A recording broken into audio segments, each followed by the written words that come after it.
Hello, xin chào, tôi là Tony Ngo và hôm nay tôi xin chia sẻ một cuộc phỏng vấn cực kỳ thú vị với một sinh viên năm thứ hai tại Stanford, Linda. Cách đây 2 năm trước thì bên Everest đã giúp Linda chuẩn bị hồ sơ và giúp phỏng vấn để chuẩn bị vào trường đại học Stanford. Và hôm nay Linda chia sẻ cái kinh nghiệm năm đầu tiên và năm thứ hai tại Stanford.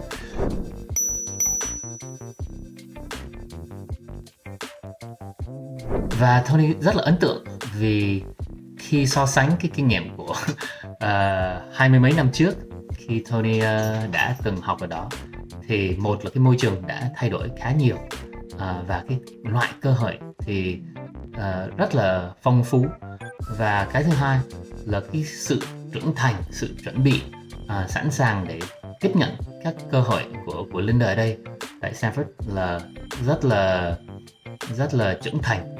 Và Tony xin chia sẻ mấy kinh nghiệm từ Linda trực tiếp.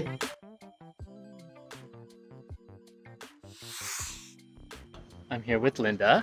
It's been 2+ years since we've seen each other. 2+ years. Yeah, and you are now a sophomore at Stanford. Yep, I'm a sophomore. Did my first year on Zoom. Now I'm here. Really great. You read, like people you learn about, and then you actually get so much exposure to them here. Incredible access, right? Yeah. So cool. And what are you majoring in? I'm computer science, hopefully classics minor. The activities to do on campus. So right now, so a couple of weeks ago I went fountain hopping, and if you don't know what fountain hopping is, so when I was applying to Stanford, I thought fountain hopping meant you go like take a dip in a fountain or something, but then someone told me you actually have to go to every fountain and you went to dinner at a professor's house recently.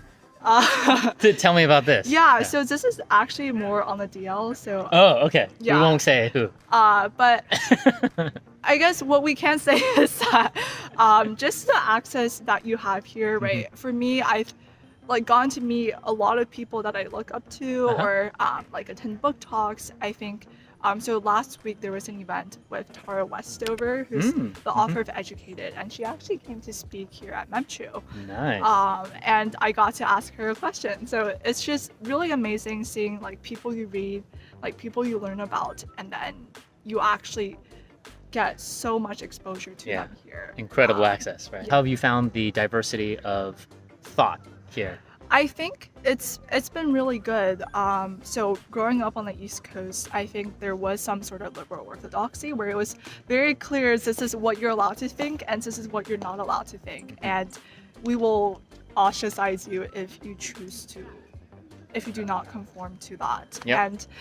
And that was kind of the set of beliefs I grew up with, because all the people I looked up to, my teachers, professors, mentors, they all thought a certain way, and my friend group did as well. And coming here, I met more people who are, conservatives, like libertarians, or even like people from Europe who, and I would say, I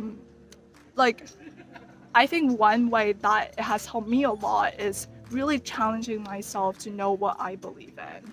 Because when I'm talking with, say, like my boss from my internship this past summer, like he's very liberal, right? I tell him that I'm doing ROTC, and he says, "Oh, like you're contributing to like the military-industrial complex. Like, why don't we invest more in healthcare?" Yeah, we tell our students a lot about how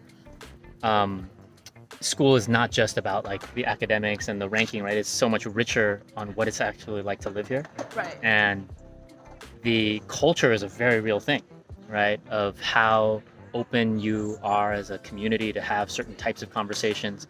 And honestly, I don't think I found a better environment than Stanford for that type of openness. But I think in terms of like delivering on his promise, right? Why I came to Stanford, I think I was, very interested in STEM and humanities in high school, and I knew I wanted a solid engineering background while having that grounded liberal arts education. And I would say, Stanford is delivering. I'm dying in my engineering classes, but also I think it's really teaching me that it's more important to learn how to think versus like what to think. So I'm not like memorizing a list, but it's really I think two questions I've been asking myself more recently are, is this true, but also is this true for me? Awesome. Is there anything you would change about your experience here?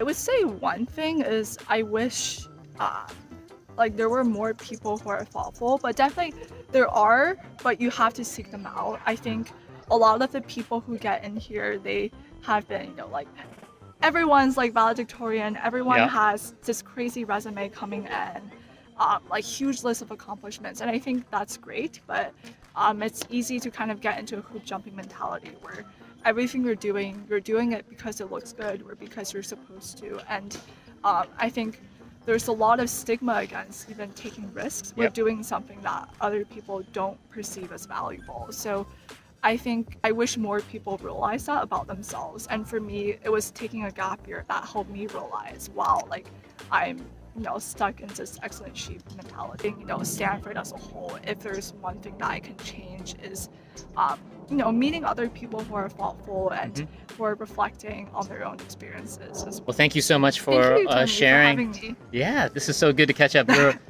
one of the most thoughtful students I think I've ever worked with. Hy vọng là mọi người đã từng học được một chút từ cái câu chuyện của Linda ở đây. Và nếu mọi người muốn quan tâm thêm về cái câu chuyện mà khi Linda được nhận vào và cách nào để chuẩn bị phỏng vấn cho nó hiệu quả đó, thì mọi người nên xem cái link ở dưới đây.